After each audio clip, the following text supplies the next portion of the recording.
আসন্ন জাতীয় সংসদ নির্বাচন প্রস্তুতি নিয়ে এক উচ্চ পর্যায়ের বৈঠক অনুষ্ঠিত হয়েছে। প্রধান উপদেষ্টা ড মোহাম্মদ ইউনূসের সভাপতিত্বে আজ রাষ্ট্রীয় অতিথি ভবন যমুনায় এই বৈঠকটি অনুষ্ঠিত হয়।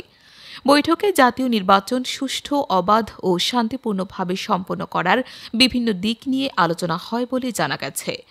নির্বাচনী প্রস্তুতি নিয়ে অনুষ্ঠিত এ বৈঠকের আলোচনা সূচিতে ছিল ভোট ও ভোটারের নিরাপত্তা, বিশেষ করে ভোটাররা যাতে নিরাপদে এবং উৎসবমুখর পরিবেশে ভোটাধিকার প্রয়োগ করতে পারেন। এছাড়া ব্যালট পেপার কেন্দ্রে পাঠানো এবং ভোট গ্রহণ শেষে সেগুলো নিরাপদে নির্বাচন কমিশন হেফাজতে বুঝিয়ে দেওয়ার বিষয়টিও ছিল।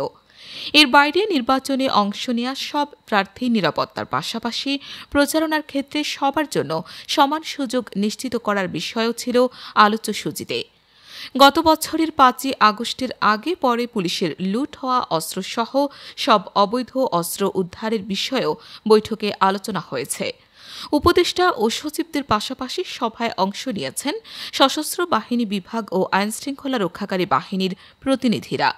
নির্বাচন প্রস্তুতি নিয়ে অনুষ্ঠিত এ বৈঠকে উপস্থিত ছিলেন স্বরাষ্ট্র উপদেষ্টা, সাংস্কৃতিক বিষয়ক উপদেষ্টা, জাতীয় নিরাপত্তা উপদেষ্টা এবং প্রধান উপদেষ্টার কার্যালয়ের রোহিঙ্গা সমস্যা বিষয়ক হাই রিপ্রেজেন্টেটিভ। এছাড়া সভায় অংশ নিয়েছেন প্রধান উপদেষ্টার স্বরাষ্ট্র বিষয়ক বিশেষ সহকারী ও আইসিটি বিষয়ক বিশেষ সহকারী। পাশাপাশি এ সভায় অংশ নিয়েছেন জনপ্রশাসন, স্বরাষ্ট্র ও বাংলাদেশ নির্বাচন কমিশন সচিবালয়ের সিনিয়র সচিব।